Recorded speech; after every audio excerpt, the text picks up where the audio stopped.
Olá, hoje vamos falar de algo que pode mudar a sua vida.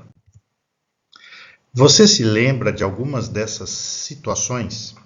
Quando você fez uma oração, aquela oração do fundo do teu coração, que te deixou leve, aliviado, confortado, ou quando uma força maior, algo que você não sabe bem explicar, te ajudou no momento difícil? Ou quando você tomou uma decisão certa, seguindo uma intuição inexplicável que de repente apareceu na tua cabeça? Pelo menos uma dessas situações já aconteceu com você? Tem muita gente que diz que isso é sinal da presença do seu anjo da guarda. Mas anjo da guarda existe? Será? Primeiro, eu queria dizer para vocês que muitas religiões dizem que sim. Dão nomes diferentes, mas no final é anjo da guarda. Está aqui os católicos, evangélicos, judeus, muçulmanos, budistas, hindus, espíritas, umbandistas, candomblecistas. Bom, e se muitas religiões concordam que ele existe, e lá no fundo a gente tem essa certeza que ele existe, então vamos tentar conhecer esse nosso melhor amigo? O nosso anjo da guarda tem esse nome por causa da religião católica. Os espíritas costumam chamá-lo de anjo guardião ou guia espiritual ou até mentor espiritual. A maioria deles é de espírito de grande moral, como no caso de Emmanuel, guia de Chico, e de Joana de Ângeles, guia do Divaldo. Ajudam-nos o máximo possível, esses nossos anjos da guarda, mas eles não podem interferir no nosso livre-arbítrio, que é a nossa liberdade de decidir, de escolher. Ele é como nós? É. Ele ainda está no caminho de evolução, ou seja, ele ainda não é um espírito puro. Essa é a primeira regra. Tem uma outra regra muito importante sobre o nosso guia espiritual. Ele tem que ser superior em relação ao seu protegido. O nosso anjo da guarda é superior a nós na escala espírita. Olha aqui, ó, a escala espírita. Então, se eu sou um espírito pseudo-sábio, o meu anjo da guarda tem que ser de neutro, que é a 7ª classe, para cima. Se eu sou um espírito perturbador da 6ª classe, o meu espírito da guarda tem que ser um benevolente ou até um prudente, um sábio. Mas eles não são espíritos puros. Então, o anjo da guarda é como um pai que cuida do seu filho, guia o seu filho, deseja e dirige o filho para o bem, dando bons conselhos, consolando nos momentos difíceis, tentando levantar o astral nas grandes provas, né? Por isso que ele precisa ser mais adiantado que o seu protegido. Assim como um pai é mais experiente, tem mais conhecimento que o seu filho. E o guia? Pode também ter um guia? Claro que sim. Se o guia ele é da 6ª classe e tem um tutorado na 7ª, ele pode ter o guia dele na 5ª classe ou 4ª classe. Quem não é o nosso anjo da guarda, o nosso guia? Os espíritos protetores. Todos nós temos familiares da mesma família espiritual, parentes que já desencarnaram antes, que nós amamos, que nos amam, que tentam nos proteger, nos ajudar, mas eles não são o nosso guia. São espíritos, normalmente até no mesmo nível de evolução, que querem o nosso bem, querem nos ajudar, né? Torcem por nós, às vezes torcem para as coisas que não são tão boas para a nossa evolução, como torcem pelo nosso sucesso material e financeiro, né? Mas não são os nossos guia, o nosso guia. Os espíritos mentores, né, também não são o nosso guia. Os mentores, eles cuidam de um determinado trabalho mediúnico, um grupo de pessoas, um centro espírita, cuidam de uma cidade, uma região, um país.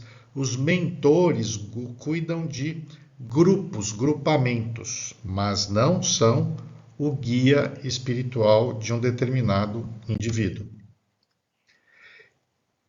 O nosso guia está com a gente o tempo todo? Nem sempre. E estar conosco o tempo todo não é necessário. Mas se precisarmos, eles podem nos acessar rapidamente. Eles podem permanecer conosco até mais tempo do que quando estamos acordados, que é a nossa vigília. É comum o nosso anjo da guarda, o nosso guia, nos encontrar enquanto estamos dormindo no corpo físico e o espírito está se desdobrando. No livro Estante da Vida, o Chico, psicografado pelo Chico, do autor Irmão X, que na verdade é Humberto de Campos, nós temos o caso do Aurelino Piva, que era o guia da encarnada Sinésia Camerino. E o livro conta, passo a passo, um dia bem exaustivo desse guia junto da sua guiada, a Sinésia, né? Então, às 4 da manhã, ela nem estava acordada, a Sinésia já estava dando passe de reajuste, porque a Sinésia, na noite anterior, tinha comido demais, tinha se excedido na comida, na bebida, e ele estava procurando ajudar o corpo material da Sinésia para ela acordar bem. Às 6 da manhã, ele estava induzindo a ela fazer prece, ter boas inspirações, já estava tentando apaziguar a briga dos filhos dela com a empregada lá na cozinha, ajudando o marido que estava levantando com tosse, estava nervoso, inspirando a Sinésia a encontrar o marido no café, e infelizmente ela não seguiu a inspiração dele. Já acordou mentalmente reclamando da vida, do marido e da situação em que se encontrava. Às 7 da manhã, o anjo da guarda da Sinésia ajudou o marido a ir para o trabalho, diminuiu um pouco o problema lá da tosse que o afligia, inspirou o marido a ter tolerância, caridade, ânimo e fé. Às 8, a Sinésia se levantou e ela foi inspirada pelo seu anjo da guarda a tomar uma água pura, porque o anjo da guarda já tinha fluidificado essa água para ajudar na restauração das energias do corpo da Sinésia. O resto do dia todo ele permaneceu com ela, evitando que ela tivesse pensamentos ruins, que ela se afetasse com os probleminhas do dia a dia. E à noite ela ainda estava costurando, feriu o polegar e mentalmente já estava xingando, e ele interferiu para tentar mantê-la reequilibrada. Olha aí que barra que é o trabalho de um guia. E quando o nosso guia se liga a nós? Desde o nosso nascimento até a nossa morte, desencarnação. Mas é normal que essa ligação já aconteça antes dessa encarnação, já aconteça em encarnações anteriores. Sempre teremos um guia espiritual? É uma pergunta que se faz. Não. Ele faz parte de um estágio da nossa evolução. Jesus, que é um espírito puro, não tem mais guia espiritual. Então, na nossa infância, precisamos ter essa figura do mentor mais evoluído para nos orientar, nos tutorar. Assim que a gente vai evoluindo mais e mais, aprendemos a confiar plenamente em Deus, não precisamos mais do guia, né? Nessa fase, o nosso guia passa a ser realmente Deus, que é o guia de Jesus. Ele é o guia único de todos. Essa, gravem, é a regra 3 do anjo da guarda do guia espiritual. E por que a gente não sente a presença do nosso guia? Se a gente sentisse o tempo todo, isso ia afetar o nosso livre-arbítrio. a gente ia achar que o tempo todo estaríamos sendo influenciados nas nossas decisões pelo guia. Isso não seria bom. Há quem consiga ver o vulto, a própria imagem do guia, enquanto outros escutam a voz dele, mas não sabem exatamente quem é. É possível identificar a proximidade dele, alguns por sensações físicas, arrepios, cheiros, calor. Então, tem gente que sente sim, né? Um outro sinal é saber que a gente acabou de ter uma ideia genial que nos está resolvendo um grande problema, quando ele nos ensinou isso, disfarçadamente. E a intuição, essa é a forma mais comum de o nosso guia se apresentar para nós. Quando a gente tem uma intuição para fazer alguma coisa, normalmente aquela intuição para fazer algo para o bem, em prol do bem do próximo, algo que seja de acordo com a lei de Deus, normalmente é um sinal da presença do nosso guia. O nosso guia nos escolheu ou ele foi obrigado a nos aceitar? Ele escolhe. Normalmente ele escolhe alguém com quem ele tem afinidade para ter esse trabalho de tanta devoção, tanta proximidade. E se ele aceitou ser guia de alguém, aí ele passa a ser obrigado a ajudar essa pessoa. Mas ele pode ajudar outros? Pode, mas não como guia.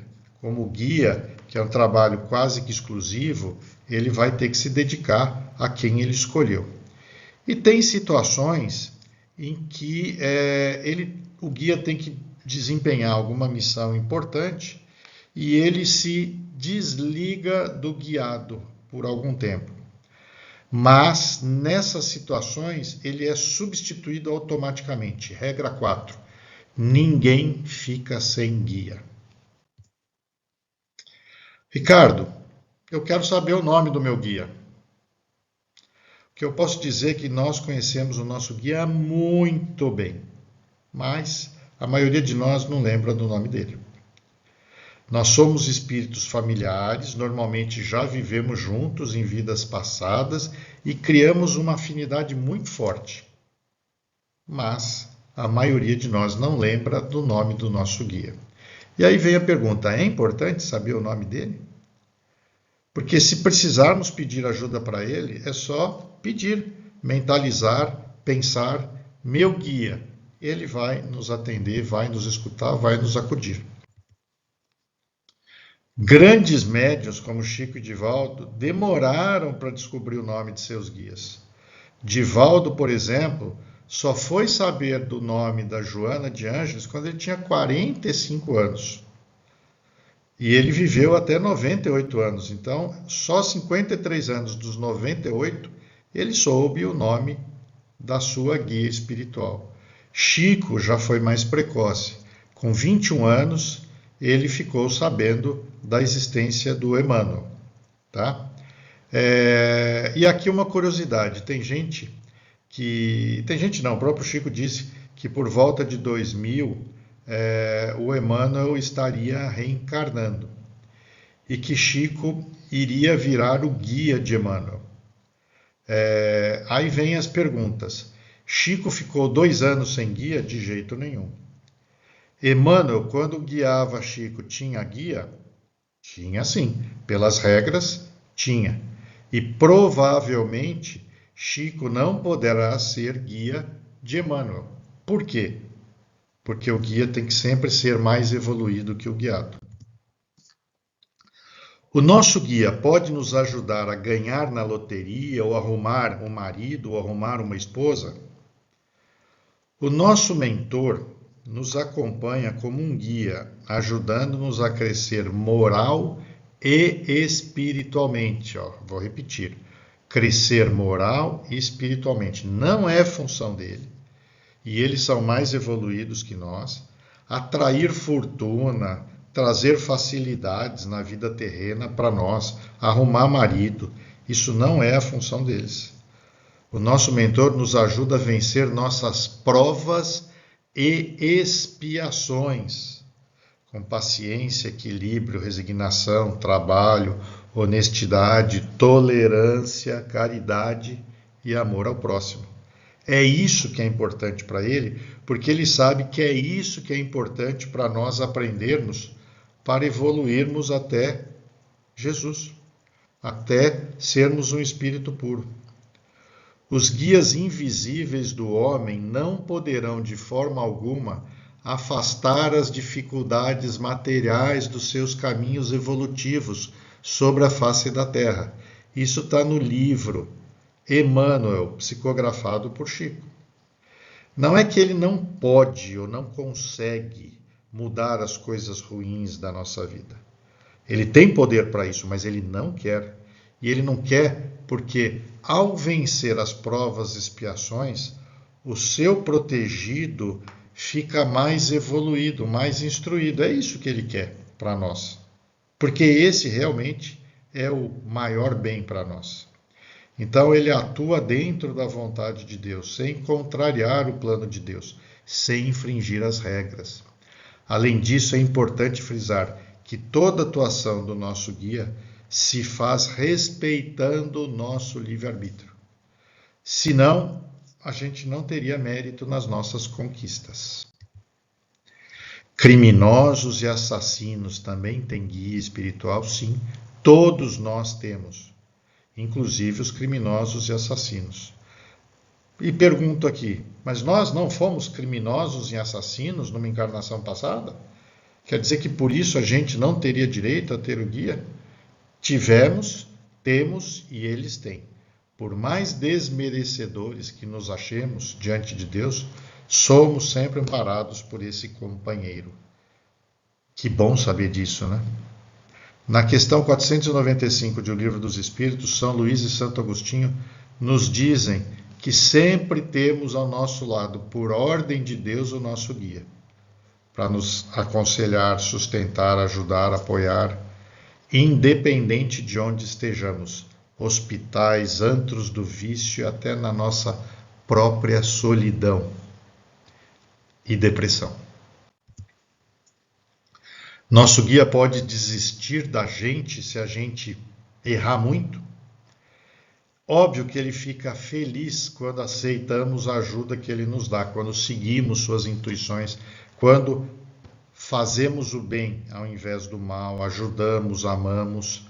E eles sofrem também quando a gente despreza as intuições e os conselhos deles. Ele se afasta quando vê que não estamos seguindo seus conselhos? Sim, quando estamos cada vez mais nos aproximando dos espíritos inferiores, dos obsessores. Ele se afasta? Sim, mas não nos abandona. Assim que o chamamos, ele está lá, de prontidão. Eles nunca desistem dos seus protegidos. E como é que eu posso pedir ajuda para esse guia? É só chamá-lo.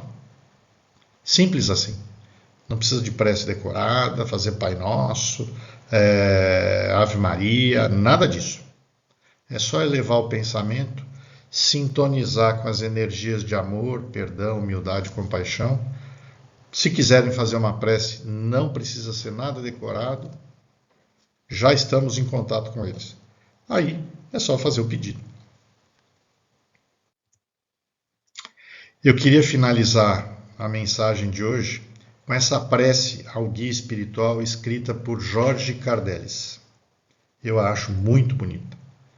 Meu mentor, meu anjo de guarda, irmão, me conduza por caminhos estreitos, me ajuda a encontrar meus defeitos, me intua para o lado do bem e da boa ação. Minha fé declaro nesta oração, muita fé, meu anjo da guarda, irmão. Me acompanhe pelas ruas escuras, me aponte onde há água mais pura, me responde quando eu perguntar sobre a minha razão. Meu anjo, é longa a escada e nessa caminhada une você e eu. Vamos redobrar esperanças, essa perseverança é aliança com Deus. Protetor, segura na minha mão com amor para continuar a missão. Por momentos de rara beleza, por momentos de plena certeza, por momentos que se ouve bem clara a voz do coração. Que assim seja. Então, eu queria finalizar dizendo: você nunca está só. Conte sempre com teu guia espiritual.